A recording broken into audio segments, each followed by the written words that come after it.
রাত ৯টায় বাংলাদেশে আপনাদের সবাইকে আমন্ত্রণ জানাচ্ছি। আমি ফারহানা লোপা এবং আমি গোলাম কিবরিয়া। জানাচ্ছি শিরোনামগুলো। শর্তের সাজা স্থগিতে খালেদার চিকিৎসা সুবিধা দেখছে না বিএনপি, রাজনৈতিক মতলব বলছে আওয়ামী লীগ।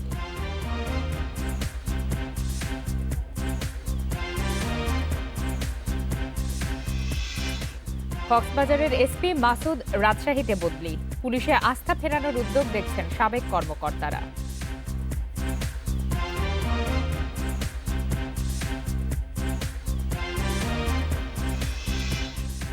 বরগুনার রিফাত শরীফ হত্যা মামলার রায় ৩০ সেপ্টেম্বর হবে মিন্নিসহ ১০ আসামির ভাগ্য নির্ধারণ।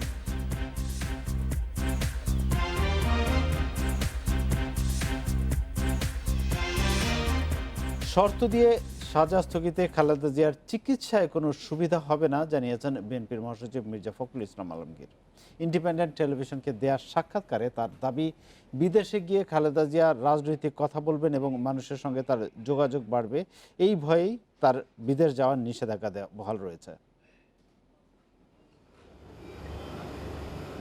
সরকারের নির্বাহী আদেশে আরও ৬ মাস খালেদা জিয়ার সাজা স্থগিত করে প্রজ্ঞাপন জারি করা হয়েছে। পরিবারের আবেদনের প্রেক্ষিতে মঙ্গলবার এ সংক্রান্ত প্রজ্ঞাপন জারি করে স্বরাষ্ট্র মন্ত্রণালয়। নিজ বাসায় থেকে চিকিৎসা নেওয়া এবং বিদেশে না যাওয়ার শর্তে খালেদা জিয়ার সাজা আরও ৬ মাস স্থগিত করা হলো। এ নিয়ে মোট ১ বছর কারাগারের বাইরে থাকছেন বিএনপি চেয়ারপারসন। তবে সাজা স্থগিতের মেয়াদ বাড়িয়ে জারি করা প্রজ্ঞাপনে দুটি শর্ত উল্লেখ থাকাকে ভালোভাবে দেখছে না বিএনপি। দলের মহাসচিব জানান, খালেদা জিয়ার চিকিৎসার জন্য বিদেশে যাওয়া প্রয়োজন, ঘরে থেকে তার উন্নত চিকিৎসা সম্ভব নয়। আমরা মনে করি যে এটাতে তার যে সমস্যা, সেই সমস্যার সমাধান হবে না। পিজির ডাক্তার সাহেব যারা আছেন তারাও কিন্তু এই অ্যাডভান্স ট্রিটমেন্টের কথা বলেছে। এখন এই অ্যাডভান্স ট্রিটমেন্টটা এখানে পিজিতে যখন উনি ছিলেন তখনও এটা দেওয়া সম্ভব হয়নি, কারণ কতগুলো পরীক্ষা করা দরকার, যে পরীক্ষাগুলো করা খুব কঠিন আমাদের দেশে। এভাবেই খালেদা জিয়াকে জনগণ থেকে বিচ্ছিন্ন করে রাখা হয়েছে বলেও অভিযোগ করেন বিএনপির মহাসচিব। তাকে বাইরে না যেতে যাওয়ার ব্যাপারটার কারণটা হচ্ছে যে তারা এখনও আপনার এই ব্যাপারে একটু সন্ত্রস্ত থাকে, ভীত থাকে যে বেগম জিয়া বেরোলে সেটা আবার অন্য কোনো দিকে আপনার পলিটিক্যাল কোনো রিপারকেশন হয় কিনা। উনি আবার যদি বাইরে গিয়ে রাজনীতির কথাবার্তা বলেন বা জনগণের সঙ্গে তার যোগাযোগ স্থাপন হয়, এটা তো তাদের ভয়, এটার মধ্যে তো আছেই। ২০১৮ সালের ৮ই ফেব্রুয়ারি থেকে কারাগারে থাকার পর সরকারের নির্বাহী আদেশে সাজা স্থগিত হলে গত ২৫শে মার্চ মুক্তি পান খালেদা জিয়া। এরপর থেকে গুলশানের বাসায় অবস্থান করছেন BNP chairperson. Jahanara Parvin, independent news, Dhaka. Mirza ফখরুলের এ বক্তব্যকে রাজনৈতিক মতলব হাসিলের কৌশল মনে করেন আওয়ামী লীগের সভাপতি মণ্ডলীর সদস্য আব্দুর রহমান। তিনি বলেন, প্রধানমন্ত্রী শেখ হাসিনার মানবিক দৃষ্টিভঙ্গির কারণেই খালেদা জিয়ার সাজা স্থগিত হয়েছে। সে বিবেচনায় বিএনপির সরকারকে ধন্যবাদ জানানো উচিত। এইসব কথা বলে রাজনৈতিক উদ্দেশ্য হাসিলের বক্তব্য, এটা আমাদের কাছে অনাকাঙ্ক্ষিত। এখন কি বেগম খালেদা জিয়াকে ওই তারেক জিয়ার মতো বিদেশে বসে চিকিৎসার নামে সরকার বিরোধী বিভিন্ন বক্তৃতা বিবৃতি একজন সাজাপ্রাপ্ত আসামি, এটি কি সমীচীন? এটা তো কোনো অবস্থাতেই সমীচীন না। সরকার এটি নিশ্চয়ই কি বলে যে অ্যালাউ করতে পারে না। পুলিশের ঊর্ধ্বতন ৬ কর্মকর্তাকে রদবদল করা হয়েছে। এর মধ্যে রয়েছেন কক্সবাজারের police super ABM Masud Hossain. বিকেলে এ সংক্রান্ত প্রজ্ঞাপন জারি করেছে স্বরাষ্ট্র মন্ত্রণালয়। কক্সবাজারের এসপিকে রাজশাহী জেলার পুলিশ সুপার হিসেবে দায়িত্ব দেওয়া হয়েছে। তার জায়গায় নতুন দায়িত্ব পেয়েছেন ঝিনাইদহের এসপি মোহাম্মদ হাসানুজ্জামান। কক্সবাজারে পুলিশের গুলিতে সিনহা নিহত হওয়ার পর ওসি প্রদীপ, SI লিয়াকত সহ 7 জনকে গ্রেপ্তার করা হয়। সে সময় কক্সবাজারের এসপি মাসুদের বিরুদ্ধেও দায়িত্বহীনতার অভিযোগ ওঠে। সিনহার পরিবারের করা হত্যা মামলায় তার নাম উল্লেখ করার আবেদন থাকলেও খারিজ করে দেয় আদালত।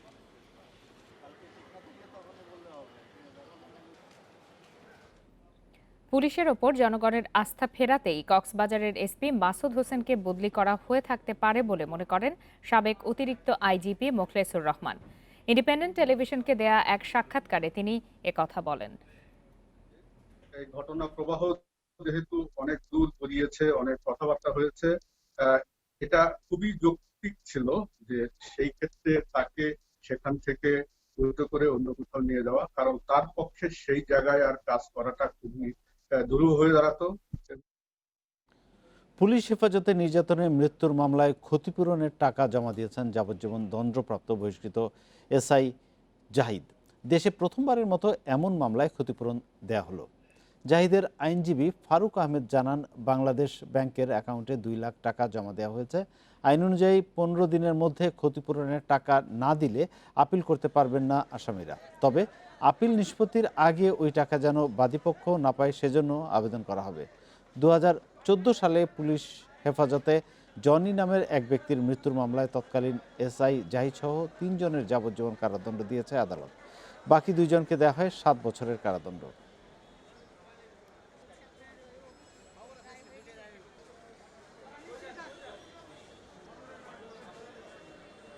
ট্রেজারি চালানোর মাধ্যমে বাংলাদেশ ব্যাংক সদরঘাট শাখায় আমরা আজকে টাকা জমা দিয়েছি। এখন আমরা উচ্চ আদালতে আপিল দায়ের করার জন্য আমাদের কোনো আর বাধা থাকলো না। আমরা যদি উচ্চ আদালতে আপিল করব, তখন আমরা এই টাকাটা জেনে বা এই মুহূর্তে জেনে আদালত না দেয় সেরকম একটা আবেদনও আমরা করব। গোপালগঞ্জের কোটালীপাড়ায় শেখ হাসিনাকে হত্যা চেষ্টার মামলা ডেথ রেফারেন্সের শুনানি আবার শুরু হয়েছে। বিচারপতি মোহাম্মদ জাহাঙ্গীর হুসাইন ও বিচারপতি মোহাম্মদ বদরুজ্জামানের ভার্চুয়াল হাইকোর্ট বেঞ্চে এই শুনানি শুরু হয়। ডেপুটি অ্যাটর্নি জেনারেল বশিরুল্লাহ জানান, করোনার কারণে দীর্ঘদিন পর ডেথ রেফারেন্সের শুনানি শুরু হয়েছে। ভার্চুয়াল হাইকোর্ট বেঞ্চে এটি প্রথম ডেথ রেফারেন্সের শুনানি। 2000 সালের 20 জুলাই কোটালীপাড়ায় তৎকালীন প্রধানমন্ত্রী শেখ হাসিনার সমাবেশ স্থলের পাশে 76 কেজির বোমা পুঁতে রাখা হয়। এ ঘটনায় মামলা করেন কোটালীপাড়া থানার তৎকালীন উপপরিদর্শক নূর হোসেন। এ মামলায় 2017 সালের 20 আগস্ট ঢাকার দ্রুত বিচার ট্রাইব্যুনাল 2 এর বিচারক মুমতাজ বেগম 10 জঙ্গিকে মৃত্যুদণ্ড দেন।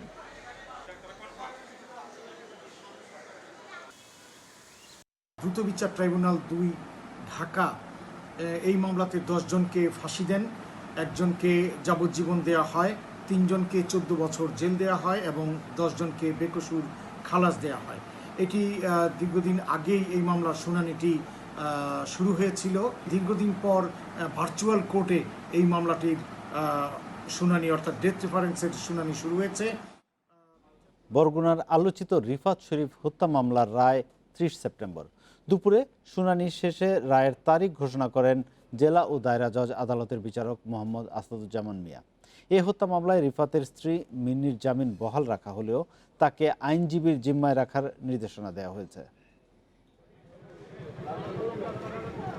বুধবার বেলা 11টার দিকে জেলা ও দায়রা জজ আদালতে শুরু হয় রিফাত হত্যা মামলার যুক্তিতর্ক উপস্থাপন। এর আগে রিফাতের স্ত্রী আয়েশা সিদ্দিকা মিন্নি সহ প্রায় সব আসামিকে আদালতে হাজির করা হয়। যুক্তি খণ্ডনের শেষ দিনে আসামি পক্ষের আইনজীবীদের দেয়া নানা যুক্তির বিপক্ষে পাল্টা যুক্তি তুলে ধরেন রাষ্ট্রপক্ষের আইনজীবীরা। যুক্তিতর্ক শেষে 30 সেপ্টেম্বর প্রাপ্তবয়স্কদের জন্য করা মামলার রায়ের দিন নির্ধারণ করেন বিচারক মোহাম্মদ আসাদুজ্জামান মিয়া। রায়ের অপেক্ষায় আমরা আছি। আমরা ইতিমধ্যে যে সমস্ত 76 জন সাক্ষী আমরা আদালতে দিয়েছি, আমরা আশাবাদী এই 10 জন আসামি, একজন পলাতক আছে মুসা এবং 9 জন আসামি মিন্নি সহ সকলেরই শাস্তি আমরা কামনা করছি। এর আগে গত 1 জানুয়ারি পুলিশের অভিযোগপত্র দাখিলের পর প্রাপ্তবয়স্ক আসামিদের জন্য করা মামলায় 30 কার্যদিবসে 76 জন সাক্ষীর সাক্ষ্য গ্রহণ শেষ হয়। গত 26 আগস্ট শুরু হয় যুক্তিতর্ক। মামলায় রিফাতের স্ত্রী মিন্নির জামিন বাতিলের আবেদন খারিজ করে তাকে জেলা আইনজীবী সমিতির সাধারণ সম্পাদকের জিম্মায় দেয় আদালত। বিজ্ঞ আদালত মিন্নি নিয়োজিত কৌশলী এবং বরগুনা জেলা আইনজীবী সমিতির সাধারণ সম্পাদকের জিম্মায় মিন্নিকে দিয়েছে। মিন্নি এখন আমার জিম্মায় আছে। সাক্ষ্য গ্রহণ ও যুক্তিতর্কের শুনানি শেষে উভয় পক্ষের আইনজীবীরা আদালতের কাছে ন্যায় বিচার প্রার্থনা করেন। গত বছরের 26 জুন বরগুনা সরকারি কলেজ গেটে প্রকাশ্যে রিফাতকে কুপিয়ে হত্যা করা হয়। পরদিন রিফাতের বাবা আব্দুল হালিম শরীফ বাদী হয়ে বরগুনা থানায় 12 জনের নাম উল্লেখ করে হত্যা মামলা করেন। এই মামলায় একমাত্র প্রত্যক্ষদর্শী হিসেবে প্রধান সাক্ষী করা হয় মিন্নিকে। পরে এ মামলায় গত 1 সেপ্টেম্বর রিফাতের স্ত্রী মিন্নি সহ 24 জনকে আসামি করে 2টি আলাদা অভিযোগপত্র দেয় পুলিশ। তাদের মধ্যে প্রাপ্তবয়স্ক 10 জন এবং অপ্রাপ্তবয়স্ক 14 জন। আসামিদের মধ্যে মোহাম্মদ মুসা এখনও পলাতক। Independent news desk. বরিশালে লঞ্চের কেবিনে নারী হত্যায় গ্রেপ্তার মনিরুজ্জামান আদালতে স্বীকারোক্তিমূলক জবানবন্দি দিয়েছেন। তবে কী কারণে হত্যা তা জানায়নি আইনশৃঙ্খলা বাহিনী। পুলিশ বলছে, মনিরুজ্জামান লাবণীকে তার স্ত্রী বলে দাবি করলেও এর কোনো প্রমাণ দেখাতে পারেনি। মনিরুজ্জামান ও জান্নাতুল ফেরদৌসী লাবণী গত রোববার ঢাকা থেকে এমবি পারাবাত 11 লঞ্চের 391 নম্বর কেবিনে বরিশালের উদ্দেশ্যে রওনা দেন। পরদিন সকালে কেবিন থেকে লাবণীর মরদেহ উদ্ধার করে পুলিশ। ঘটনার পর তদন্তে নামে পিবিআই। সিসি ক্যামেরার ফুটেজ দেখে শনাক্ত করা হয় মনিরুজ্জামানকে। ফোন ট্র্যাক করে মঙ্গলবার রাতে মিরপুর দারুসালাম এলাকা থেকে গ্রেপ্তার করা হয় তাকে। মূলত আমরা আধুনিক প্রযুক্তি ব্যবহার করে আমাদের ঢাকা যে পিবিআই পুলিশ ব্যুরো অফ ইনভেস্টিগেশনের টিম আছে তাদের সাথে সমন্বয় করে আমরা বরিশাল জেলা তাকে গ্রেপ্তার করতে সক্ষম হই। পরে মনিরুজ্জামানকে বরিশাল নৌ পুলিশের কাছে হস্তান্তর করা হয়। জবানবন্দিতে তিনি স্বীকার করেন গলায় ওড়না পেঁচিয়ে লাবণীকে হত্যা করা হয়। আসামি প্রাথমিক জিজ্ঞাসাবাদে তিনি যে হত্যাটা করিয়েছেন সেটা স্বীকার করেছেন। তাদের দুজনের ভিতর ঝগড়াঝাটি কথা কাটাকাটি লঞ্চের ভিতর হয়, তখন এক পর্যায়ে সে তাকে ওড়না দিয়ে গলায় চেপিয়ে হত্যা করে। লাবণী রাজধানীর মিরপুরের পল্লবীর বাসিন্দা ছিলেন। তার গ্রামের বাড়ি ফরিদপুরের ভাঙা থানায়। Independent news desk. সাভারের মাদ্রাসায় শিক্ষার্থীদের নির্যাতনকারী শিক্ষক হাফেজ মোহাম্মদ ইব্রাহিম দায় স্বীকার করে জবানবন্দি দিয়েছেন। বিকেলে সিনিয়র জুডিশিয়াল ম্যাজিস্ট্রেট রাজীব হাসানের আদালতে স্বীকারোক্তিমূলক জবানবন্দি দেন তিনি। জবানবন্দি শেষে ইব্রাহিমকে কারাগারে পাঠানোর নির্দেশ দেয় আদালত। এর আগে গত 11 সেপ্টেম্বর 2 শিক্ষার্থীকে মারধর করে শিক্ষার্থী হাফেজ মোহাম্মদ ইব্রাহিম। পরে পিটুনির সেই ফুটেজ ফেসবুকে ভাইরাল হলে তা নিয়ে সমালোচনার ঝড় ওঠে। এ ঘটনায় মামলা হলে শিক্ষক ইব্রাহিমকে গ্রেপ্তার করে পুলিশ।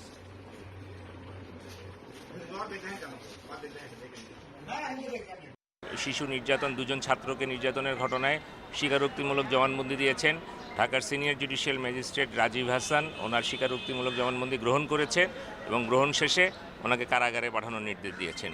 ঘটনার বিষয়টা ভুয়া বিল ভাউচার আর জালিয়াতির মাধ্যমে সরকারের প্রায় 50 কোটি টাকা আত্মসাতের সুনির্দিষ্ট অভিযোগে পরিবার পরিকল্পনা অধিদপ্তরের পরিচালক আশরাফুন্নেসাকে জিজ্ঞাসাবাদ করেছে দুর্নীতি দমন কমিশন। অবৈধ সম্পদ অর্জনের অভিযোগের প্রাথমিক সত্যতাও মিলেছে। কমিশন বলেছে, চূড়ান্ত প্রমাণ মিললে তার বিরুদ্ধে আইনি ব্যবস্থা নেওয়া হবে।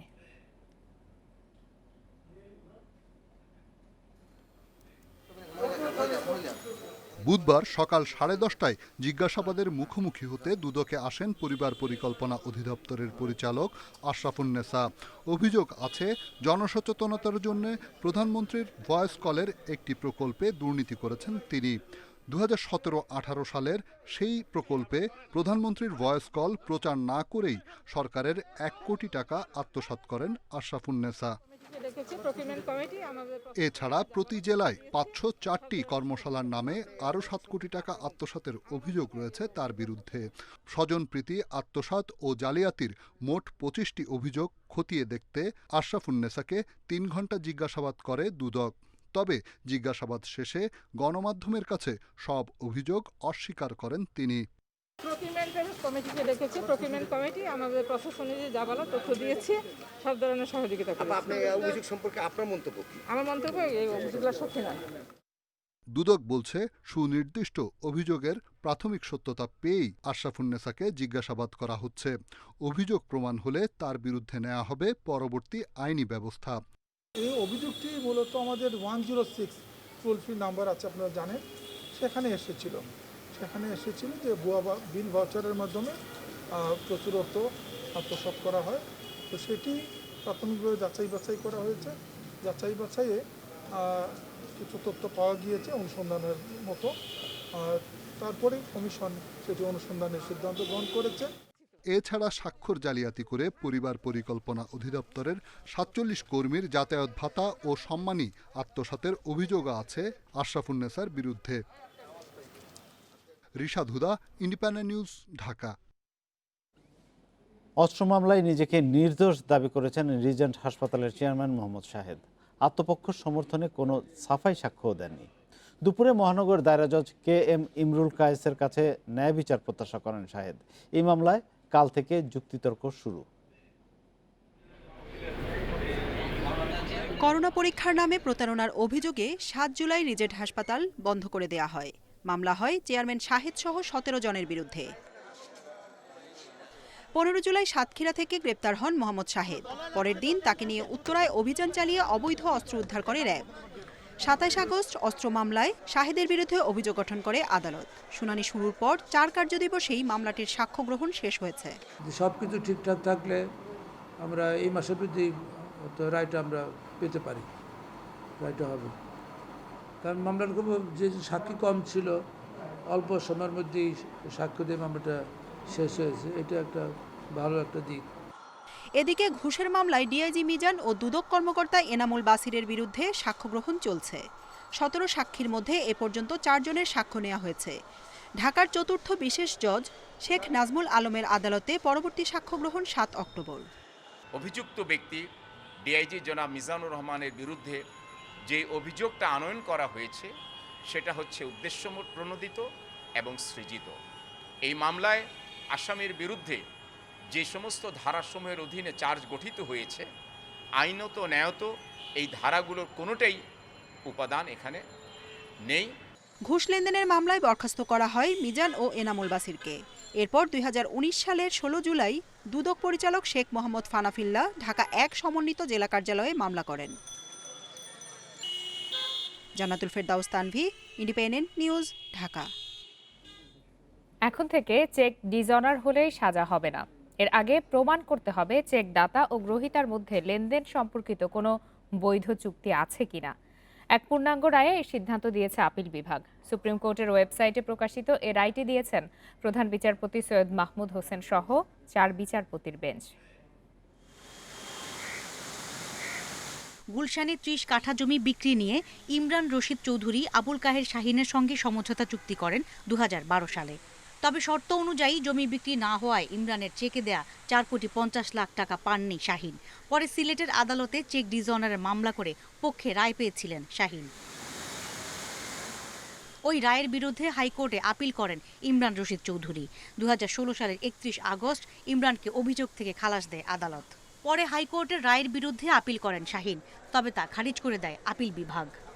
একজন ব্যক্তির সাথে একটা চুক্তি করেছেন যে উনি যদি জায়গাটা বিক্রি করে দিতে পারে তাহলে এখানে হলো যে উনি একটা নির্দিষ্ট পরিমাণ কমিশন পাবেন। তো সেটার জন্য ওনারা একটা চেক দিয়েছিলেন যে সিকিউরিটি হিসেবে। পরবর্তীতে উনি সেই জায়গাটা বিক্রি করে দিতে পারেন নাই, কিন্তু উনি চেকটা ডিজঅনার করিয়ে মামলা করে দিয়েছেন। যে কনসিডারেশনের প্রশ্নে আমাদের আপিল বিভাগ এই মামলায় আপনার হলো যে আপিল খারিজ করে দিয়েছেন। কারণ যেই ব্যক্তি চেক ডিজঅনার করিয়ে মামলা করেছেন উনি যে চেকটা ওনাকে দেওয়ার যে কারণ, যে কনসিডারেশনটা, সেটা ফেল করে গেছে, কারণ উনি ওনার চুক্তি অনুযায়ী কোনো পারফরমেন্স করতে পারেন নাই। পূর্ণাঙ্গ রায়ে আপিল বিভাগ বলেছেন চেক গ্রহীতাকে প্রমাণ করতে হবে যে চেকদাতার সঙ্গে লেনদেন সম্পর্কিত কোনো বৈধ চুক্তি রয়েছে কিনা। আপনার চেক যদি ইস্যু করা হয় সেই চেকের এগেনস্টে একটা কনসিডারেশন থাকতে হবে। যদিও 118 দ্বারায় এখানে একটা প্রিজাম্পশন আছে যে কনসিডারেশন আছে বলেই চেক প্রদান করা হয়েছে, কিন্তু আপনার সাক্ষ্য প্রমাণের ভিত্তিতে যদি প্রমাণ করা যায়, কারণ এই প্রিজাম্পশনটা রিভার্টেবল, এটা খণ্ডনযোগ্য। যদি খণ্ডন করা সম্ভব হয় যে না কনসিডারেশন ফেল করে গেছে, তাহলে চেক ডিজঅনারের জন্য কেউ লায়াবল হবেন না বা কাউকে শাস্তি প্রদান করা যাবে না। এ রায়ে চেক ডিজঅনার মামলায় বিচার প্রার্থীর ভোগান্তি দূর হবে বলে মনে করছেন সংশ্লিষ্টরা। যারা হলো যে চেক ডিজঅনার হয়েছে। Afroza Khatun, independent news, Dhaka. দেশে করোনায় আরও 21 জনের মৃত্যু হয়েছে। এর মধ্যে পুরুষ 16 জন এবং নারী 5 জন। এ নিয়ে মোট প্রাণহানি হলো 4,823 জনের।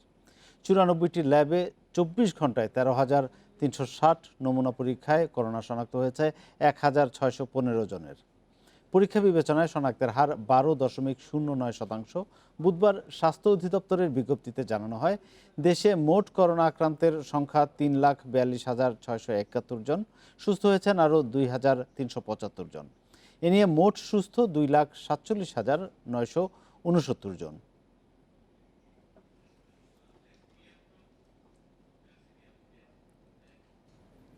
করোনা মহামারীতে বিশ্বের অনেক দেশ ক্ষতিগ্রস্ত হলেও বাংলাদেশের অর্থনীতি এখন ভালো অবস্থানে রয়েছে বলে জানিয়েছেন প্রধানমন্ত্রী শেখ হাসিনা। তিনি বলেন, সরকারের উদ্যোগ ও আন্তরিকতার কারণে এটা সম্ভব হয়েছে। সকালে গণভবনে আওয়ামী লীগের সভাপতি মণ্ডলীর সভায় এসব কথা বলেন প্রধানমন্ত্রী। করোনা মহামারীর কারণে দীর্ঘদিন পর গণভবনে বসল আওয়ামী লীগের সর্বোচ্চ নীতি নির্ধারণী ফোরাম সভাপতি মণ্ডলীর বৈঠক। এতে সভাপতিত্ব করেন দলের সভাপতি শেখ হাসিনা। শুরুতেই সভাপতি মণ্ডলীর 2 প্রয়াত সদস্য মোহাম্মদ নাসিম ও সাহারা খাতুনের প্রতি শ্রদ্ধা জানানো হয়। সভাপতির বক্তব্যে প্রধানমন্ত্রী বলেন, আওয়ামী লীগ ছাড়া অন্য কোনো দল ক্ষমতায় থাকলে মানুষকে সহায়তা না করে করোনায় ফায়দা লোটার চেষ্টা করত। শেখ হাসিনা বলেন, সব দলের মধ্যে কেবল আওয়ামী লীগ নেতাকর্মীরাই জীবনের ঝুঁকি নিয়ে মানুষের পাশে দাঁড়িয়েছে। রাজনৈতিক দল হিসেবে আমরা যদি অন্য দলগুলি দেখি, তারা হয়তো শুধু ওই লিপ সার্ভিস অর্থাৎ মুখে মুখে কথা বলেছে, কিন্তু প্রকৃত মানুষের কাছে যে মানুষকে সাহায্য করা, সেটা কিন্তু আমরা অন্য দল বা অন্য সংস্থা অনেকেই আমরা দেখেছি তাদের উপস্থিতিটা ওভাবে দেখিনি। বহু এনজিও টেনজিও অনেকেই আছে, কিন্তু তাদেরকে আমরা সেভাবে কিন্তু ওভাবে দেখি নাই। কিন্তু আমাদের আওয়ামী লীগ এবং আমাদের সহযোগী সংগঠনের নেতা কর্মীরা কিন্তু জীবনের ঝুঁকি নিয়ে তারা কাজ করেছে। সেই সাথে আমি প্রশংসা করি আমাদের প্রশাসনের কর্মকর্তারা, তারা কর্মচারী সবাই আন্তরিকতার সাথে কাজ করেছে। করোনার সময় দেশের অর্থনীতি ঠিক রাখতে সরকারের নেয়া বিভিন্ন উদ্যোগ তুলে ধরেন শেখ হাসিনা। জানান, শক্ত রেমিটেন্স প্রবাহের উপর ভর করে রিজার্ভ এখন $39.4 বিলিয়ন। অনেকে ধারণা ছিল আমাদের রেমিটেন্স কমে যাবে, রেমিটেন্স কিন্তু কমেনি, কারণ আমরা বিশেষ প্রণোদনা দিয়েছি 2%, তারপর রেমিটেন্স কিন্তু আমাদের বেড়েছে। এবং এটা অনেকে ভাবতে পারেনি যে আমাদের রেমিটেন্স এত বাড়বে। রিজার্ভ এখন আমাদের $39.4 বিলিয়ন। আমাদের রিজার্ভও কিন্তু ভালো রিজার্ভ আছে, এটা আমি বলবো। কাজে সেদিক থেকে অর্থনীতি মোটামুটি আমরা একটা ভালো অবস্থানে আছি। বাজেটের ডেফিসিট এবার আমরা 6% ধরেছিলাম, কারণ এখানে আমার সিদ্ধান্ত ছিল যে দরকার আমরা 10% ধরবো, কিন্তু সেটা আমাদের লাগেনি। কাজে তার মধ্যে রেখেই আমরা কিন্তু আমাদের অর্থনীতির টাকাটাকে সচল রাখতে পারছি। এ সময় দেশের ভবিষ্যৎ নেতৃত্বের জন্য দিক নির্দেশনামূলক ধারণাপত্র তৈরির তাগিদ দেন সরকার প্রধান। একটা দিক নির্দেশনা, সেটা যদি সামনে থাকে তাহলে যে কোনো কাজ খুব সহজে যারাই আসুক ভবিষ্যতে তারাই করতে পারবে। Ashik Hossain, independent news, Dhaka. কিবরিয়া, আমাদের হাতে অন্যান্য আরো খবর আছে, তার আগে একটু খেলার খবর জানবো। বাংলাদেশ সিরিজ নিয়ে কোভিড টাস্কফোর্সের সাথে এসএলসির বৈঠক, শর্ত শিথিলের স্বাস্থ্য মন্ত্রণালয়ে আবেদন। সমালোচনায় কান দিচ্ছেন না সালাউদ্দিন, পরিবর্তনের ডাক মানিকের, নির্বাচনী ইশতেহার ঘোষণা রোববার।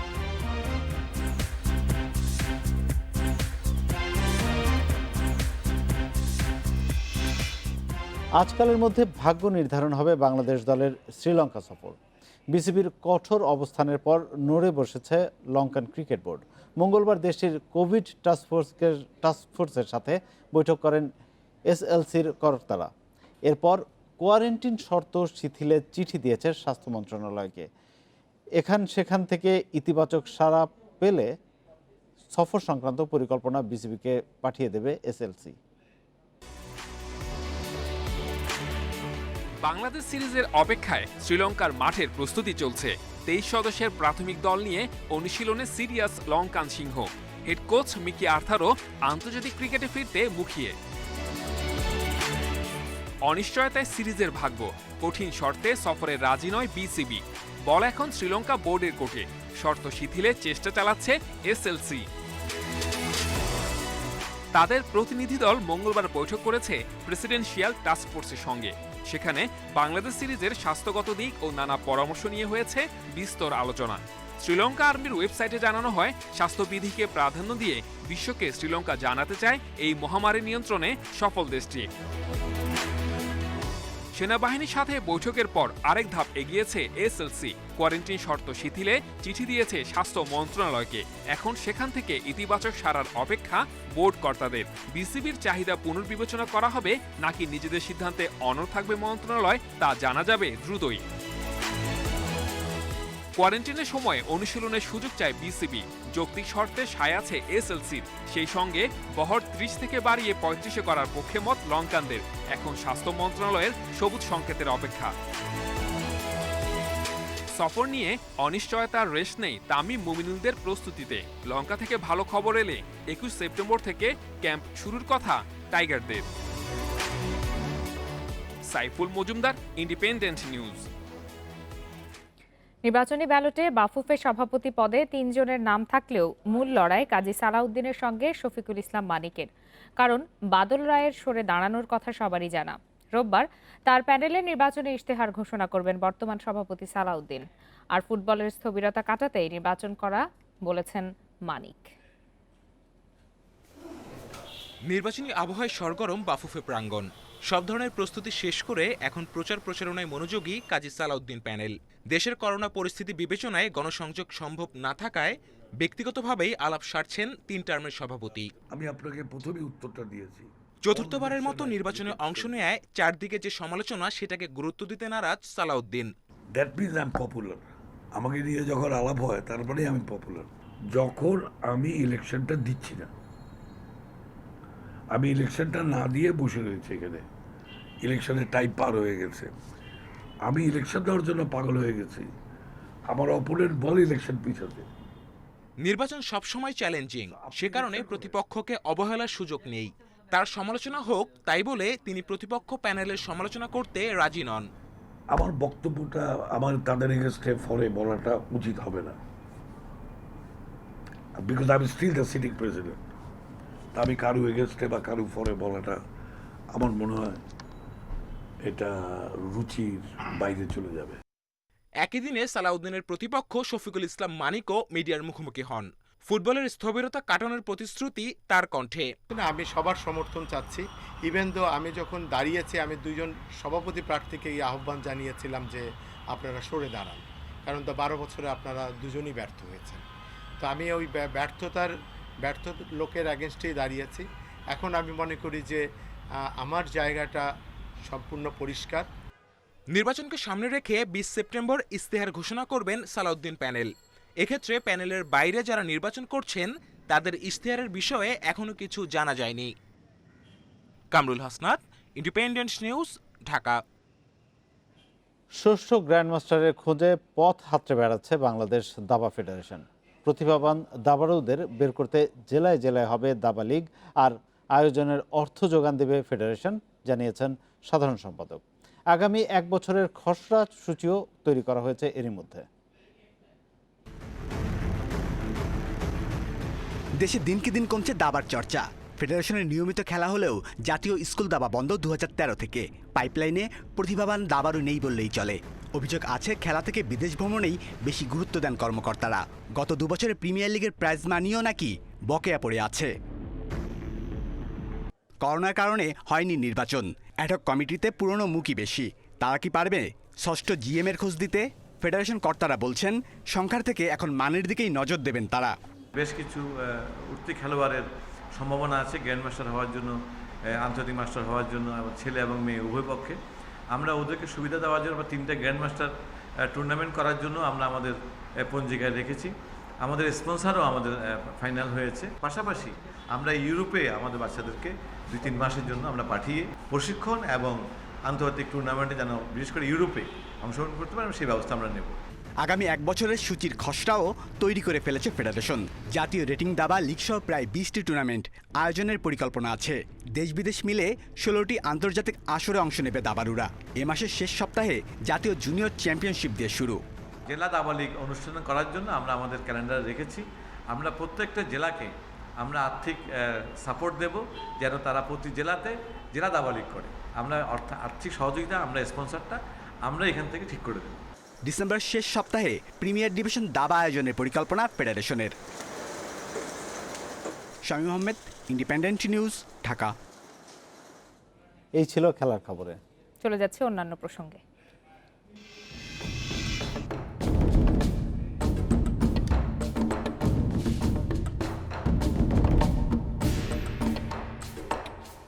সূর্যের অতি বেগুনি রশ্মি থেকে পৃথিবীকে রক্ষা করে ওজোন স্তর, তবে ক্ষতিকর রাসায়নিকের ব্যবহার বাড়ায় সেখানে দেখা দিচ্ছে ফাটল।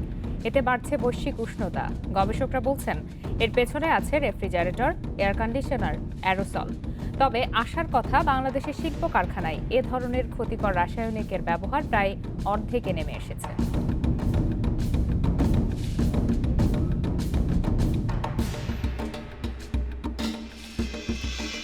এ নিয়ে প্রতিবেদন থাকছে রাত ৯টায় বাংলাদেশের শেষ অংশে। খিচুড়ি রান্না শিখতে ১,০০০ কর্মকর্তা ও শিক্ষক বিদেশে যাবেন, এ তথ্য সত্য নয় বলে দাবি গণশিক্ষা প্রতিমন্ত্রী জাকির হোসেনের। এমন কোনো প্রস্তাবও দেওয়া হয়নি বলে জানান তিনি।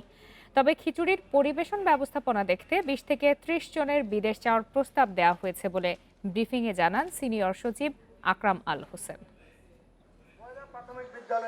প্রাথমিক বিদ্যালয়ে স্কুল ফিডিং পলিসির অংশ হিসেবে ১৯,২৯৬ কোটি টাকার একটি প্রকল্প পরিকল্পনা কমিশনে জমা দেয় মন্ত্রণালয়। এ প্রকল্পের আওতায় ৬৫,৬২০টি প্রাথমিক বিদ্যালয়ে ১,৪০,০০,০০০ শিক্ষার্থীকে দুপুরে গরম খাবার দেয়া হবে। এই খিচুড়ি রান্না শিখতে ১,০০০ কর্মকর্তাকে বিদেশে পাঠানোর প্রস্তাব পরিকল্পনা কমিশনে দেয়া হয়েছে বলে অভিযোগ উঠেছে। এটি নিয়ে বিভিন্ন মহলে ওঠে সমালোচনার ঝড়।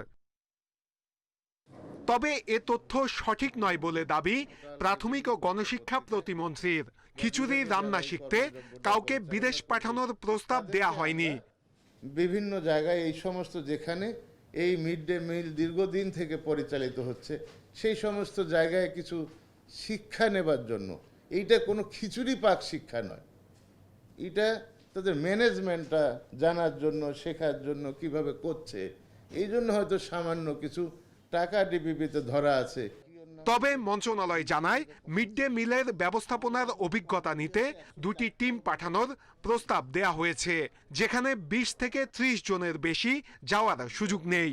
১০ জন ২০ জন হতে পারে, অথবা ১৫, ৩০ জন হতে পারে। দুইটা টিম কেবলমাত্র যাবে, সেইটা নিয়ে তারা বলেছে এই দুইটা টিম যাবে, সেইটার জন্য তোমরা প্রস্তাব পাঠাও। আমাদের তো প্রাথমিক প্রস্তাব ছিল এটা, প্ল্যানিং কমিশন হচ্ছে আমাদের অ্যাপ্রুভাল অথরিটি, ডিপিপি। এদিকে সরকারকে হেয় করতে মিড ডে মিলের এই প্রকল্প নিয়ে মিথ্যাচার করা হচ্ছে বলে অভিযোগ প্রতিমন্ত্রীর। নূরে আলম, ইন্ডিপেন্ডেন্ট নিউজ, ঢাকা। গাজীপুরে ব্যাংকে ঢুকে বোমা ফাটানোর হুমকি দিয়ে টাকা চাওয়ার অভিযোগে এক যুবককে আটক করা হয়েছে। পুলিশের দাবি, ওই যুবক বোমার মাধ্যমে ব্যাংক ম্যানেজারকে জিম্মি করে টাকা লুটের পরিকল্পনা করেছিল। জিএমপির ভারপ্রাপ্ত কমিশনার মোহাম্মদ আজাদ মিয়া জানান, বুধবার দুপুরে প্রাইম ব্যাংক চান্দনা চৌরাস্তা শাখায় প্রবেশ করে আবু বকর। তার ব্যাগে থাকা বোমা ফাটানোর ভয় দেখিয়ে ব্যবস্থাপকের কাছে মোটা অঙ্কের টাকা দাবি করেন। বিষয়টি টের পেয়ে ব্যাংক কর্তৃপক্ষ পুলিশকে খবর দেয়। পুলিশ ঘটনাস্থলে গিয়ে আবু বকরকে আটক করে। পরে পুলিশের বোমা নিষ্ক্রিয়কারী দল ঘটনাস্থলে পৌঁছে ব্যাগের ভেতরে রাখা বোমা নিষ্ক্রিয় করে।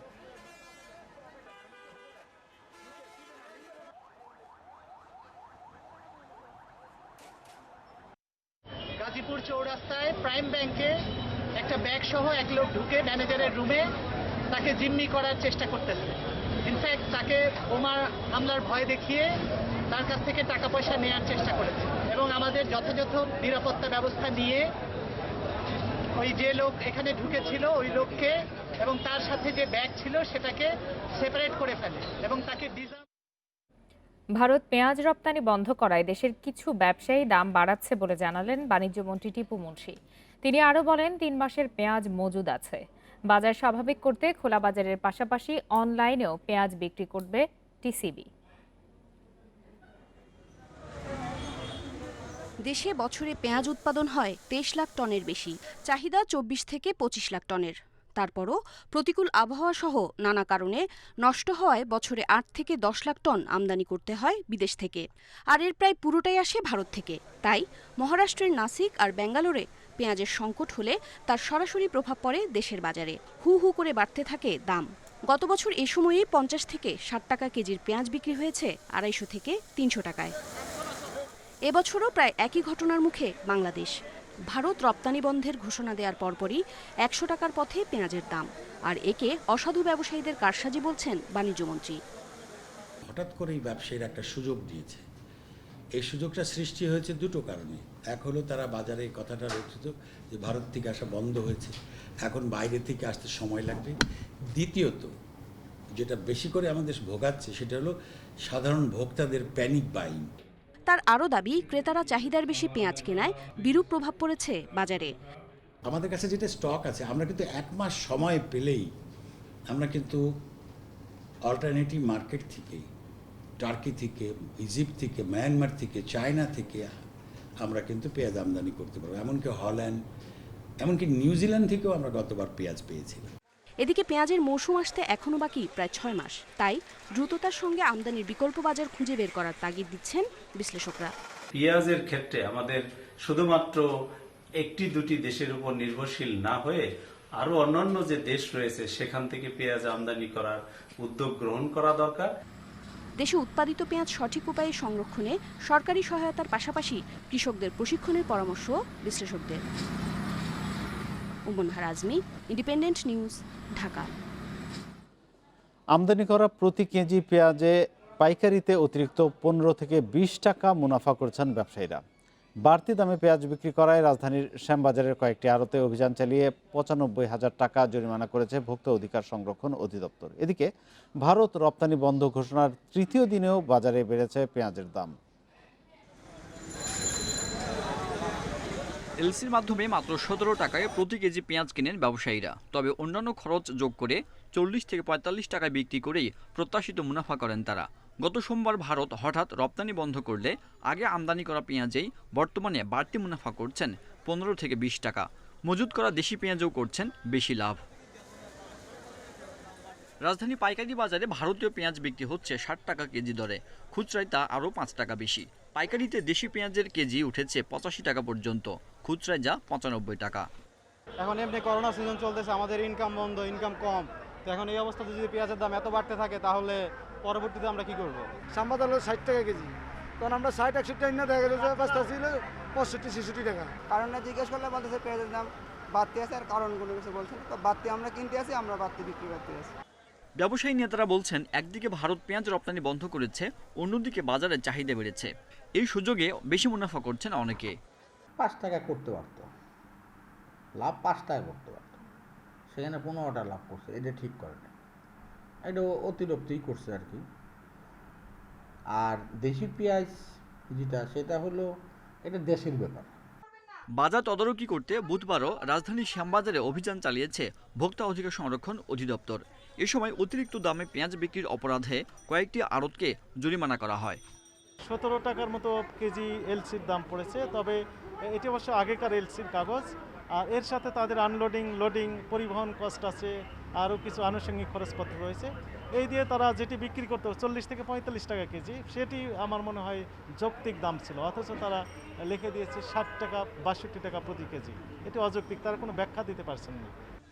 এদিকে দাম বেড়ে যাওয়ায় দীর্ঘ লাইনে দাঁড়িয়ে টিসিবি ট্রাক থেকে পেঁয়াজ কিনতে দেখা গেছে অনেককে। আমরা এখানে আসছি শুধু মার্কেটের, বাজারের থেকে এখানে জিনিসের দাম কম। আমরা 1 কেজি করে বর্তমান দিতেছি, আমাদের 2 কেজি করে যদি আগে নিয়ম ছিল 2 কেজি করে দেওয়ার, হঠাৎ করে পেঁয়াজের চাহিদা বেড়ে যাওয়ার কারণে 1 কেজি করে আমরা জনগণ হিসেবে দিতেছি।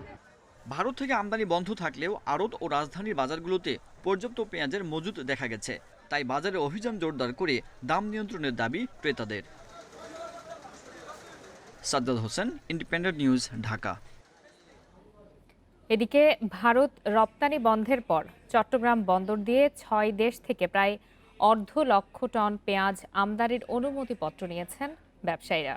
তবে এসব পেঁয়াজ বাজারে আসতে সময় লাগবে কমপক্ষে 2 সপ্তাহ। এদিকে রপ্তানি বন্ধের পর দেশের সবচেয়ে বড় ভোগ্যপণ্যের পাইকারি বাজার খাতুনগঞ্জে বাড়ছে পেঁয়াজের দাম। 40 টাকার পেঁয়াজ 4 থেকে 5 ঘন্টার ব্যবধানে বিক্রি হয় 70 টাকায়। বাজার স্থিতিশীল করতে বিকল্প দেশ থেকে পেঁয়াজ আনতে মঙ্গলবার 30,812 টন পেঁয়াজ আমদানির অনুমতিপত্র খোলা হয়েছে।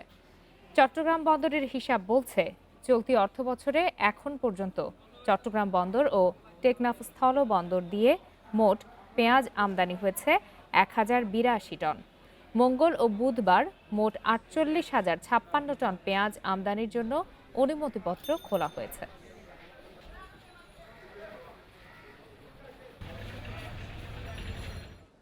করোনাকালে সাধারণের আয় কমলেও বেড়েছে কোটিপতির সংখ্যা। মার্চ থেকে জুন এই 3 মাসে ব্যাংকে কোটিপতি আমানতকারীর সংখ্যা বেড়েছে 3,412 জন। বাংলাদেশ ব্যাংকের হালনাগাদ প্রতিবেদনে উঠে এসেছে এই তথ্য।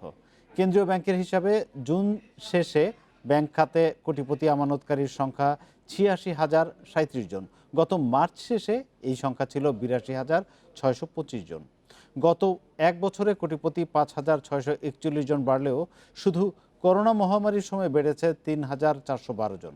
বাংলাদেশ ব্যাংকের কর্মকর্তারা বলছেন, গত বছরের ১৮ সেপ্টেম্বর শুরু হওয়া ক্যাসিনো বিরোধী অভিযানের পর থেকে ব্যাংকে কোটিপতির সংখ্যা কমে যায়। তবে করোনার সময় হঠাৎ করে এই সংখ্যা বেড়েছে।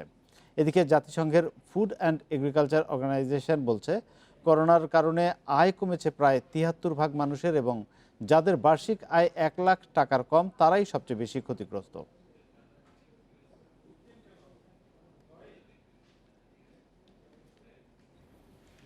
যুক্তরাষ্ট্রের পশ্চিমাঞ্চলের দাবানল নিয়ন্ত্রণে হিমশিম খাচ্ছে দমকল বাহিনী। শুষ্ক আবহাওয়ায় প্রবল বাতাসে দ্রুত ছড়াচ্ছে আগুন। এক মাসের বেশি সময়ে পুড়ে গেছে ২০ লাখ হেক্টরের বেশি এলাকা। প্রাণ গেছে অন্তত ৩৬ জনের। আবহাওয়া অনুকূলে না এলে পরিস্থিতি উত্তরণের উপায় দেখছেন না বিশেষজ্ঞরা। আগস্ট থেকে দাবানলে পুড়ছে যুক্তরাষ্ট্রের পশ্চিমাঞ্চল।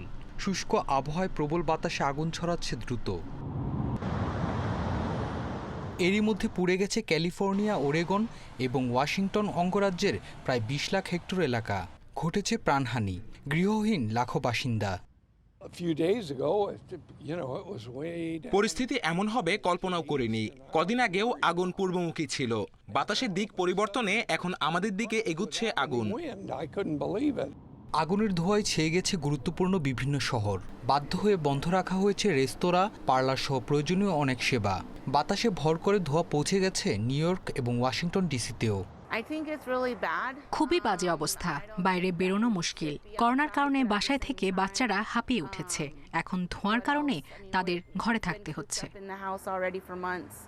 দাবানল নিয়ন্ত্রণে কাজ করছেন হাজার হাজার কর্মী, তবে প্রতিকূল আবহাওয়ার কাছে অসহায় তারা।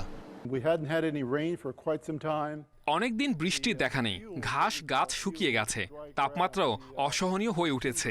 আগুন ছড়ানোর উপযুক্ত পরিবেশ এটি। এদিকে দাবানলকে নির্বাচনের হাতিয়ার হিসেবে ব্যবহারের জোর চেষ্টা চালাচ্ছে বিরোধী দল ডেমোক্রেট। দলীয় প্রেসিডেন্ট প্রার্থী জো বাইডেন বলছেন, করোনার পর দাবানল নিয়ন্ত্রণেও ব্যর্থ ট্রাম্প প্রশাসন।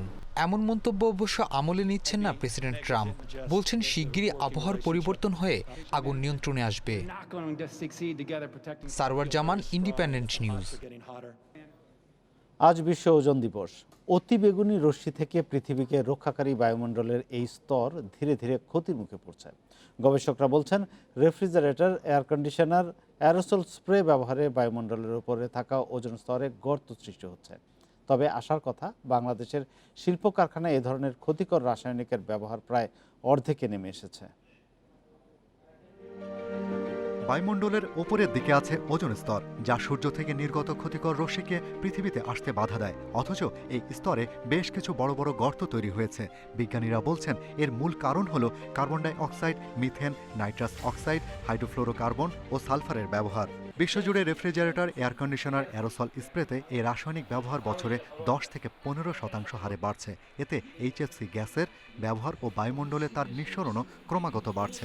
এর প্রভাবে মানবদেহের ত্বকের ক্যান্সার থেকে শুরু করে চোখেরও বড় রকমের ক্ষতি হয়। যে সকল কেমিক্যাল ওজোন স্তর ফুটো করার জন্য দায়ী, সেগুলো তো আমরাও ব্যবহার করছি। আমাদের বিশেষ করে এসি, রেফ্রিজারেটর, তারপর অ্যারোসল, সেগুলো তো আমরা মার্কেটে নিয়ে আসছি। তো এখন আমাদের উচিত হবে সেগুলোর বিকল্প ব্যবহার করা। তবে প্রায় সকল ওজোন স্তর ক্ষয়কারী দ্রব্যই বেশি ক্ষমতা সম্পন্ন গ্রিনহাউস গ্যাস হিসেবেও চিহ্নিত। তাই 2016-তে রুয়ান্ডার রাজধানী কিগালিতে বিশ্বব্যাপী ক্লোরোফ্লোরোকার্বন সহ ক্ষতিকর দ্রব্যের ব্যবহার নামিয়ে আনতে 200 দেশ ঐক্যমতে পৌঁছে। এতে করে পৃথিবী থেকে প্রায় 135 million ton carbon die oxide সমপরিমাণ গ্যাস নিঃসরণ হ্রাস করা সম্ভব হয়েছে। আর বাংলাদেশে এরই মধ্যে অ্যারোসল কীটনাশক, ইনহেলার, রেফ্রিজারেটর ও এসি সহ বেশ কিছু পণ্য HFC মুক্ত উৎপাদন হচ্ছে। 10 বছর আগে যে পরিমাণ রেফ্রিজারেশন, এয়ার কন্ডিশনিং আমরা ইম্পোর্ট করতাম, এখন কিন্তু সেভাবে হয় না। ইভেন যে সুপার মার্কেটগুলিতে HVAC system, central cooling system, হসপিটালগুলিতে সেন্ট্রাল কুলিং সিস্টেম, সেটাও কিন্তু আমাদের টেকনিশিয়ানরাই কিন্তু বানাচ্ছে। এখন আমরা বাইরের টেকনিশিয়ান কিন্তু আনছি না।